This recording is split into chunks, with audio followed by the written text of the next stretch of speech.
Fund വിവാദം പരാമർശിക്കുന്ന V കുഞ്ഞികൃഷ്ണന്റെ പുസ്തകം ഏറ്റുവാങ്ങിയ എഴുത്തുകാരൻ VS അനിൽകുമാറിന്റെ വീടിന് മുന്നിൽ റീത്ത്. കണ്ണപുരത്തെ വീടിന്റെ മുറ്റത്ത് ഇന്ന് പുലർച്ചെയാണ് റീത്ത് കണ്ടത്. സംഭവത്തിൽ അനിൽകുമാർ കണ്ണപുരം പോലീസിൽ പരാതി നൽകി.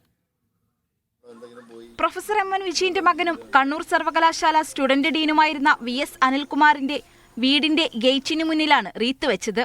ഗേറ്റിന് സമീപത്തായി വെച്ച റീത്ത് പുലർച്ചെ മകനാണ് ആദ്യം കണ്ടത്. പൂമാലയാണെന്ന് കരുതിയെങ്കിലും പിന്നീടാണ് റീത്താണെന്ന് മനസ്സിലായത്. ഫണ്ട് തിരിമറി ആരോപണം ഉന്നയിച്ചതിന്റെ പേരിൽ CPM പുറത്താക്കിയ വി കുഞ്ഞികൃഷ്ണൻ എഴുതിയ പുസ്തകം ഏറ്റുവാങ്ങിയത് അനിൽകുമാർ ആയിരുന്നു. ഇതിന്റെ പ്രകോപനമാകാം റീത്ത് വെച്ചതിന് പിന്നിലെന്നും സംശയമുണ്ട്. എന്നാൽ ഇക്കാര്യത്തിൽ ആരെയും കുറ്റപ്പെടുത്താനില്ലെന്നും പോലീസ് അന്വേഷിച്ച് പിന്നിലുള്ളവരെ കണ്ടെത്തട്ടെയെന്നും അനിൽകുമാർ മീഡിയ വണ്ണിനോട് പറഞ്ഞു.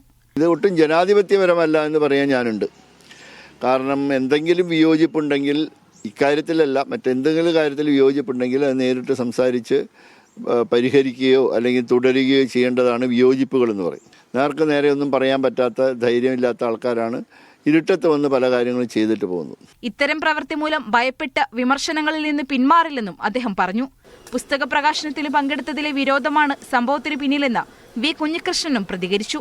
CPMന്റെ കാടൻ സംസ്കാരമാണ് റീത്തുവെച്ച സംഭവമെന്ന് പ്രതിപക്ഷ നേതാവ് VD സതീശനും അഭിപ്രായപ്പെട്ടു. പാർട്ടിയെയും സർക്കാരിനെയും വിമർശിച്ചാൽ ഞങ്ങൾ കൊല്ലും എന്ന് പറഞ്ഞാൽ അസഹിഷ്ണുതയല്ലേ?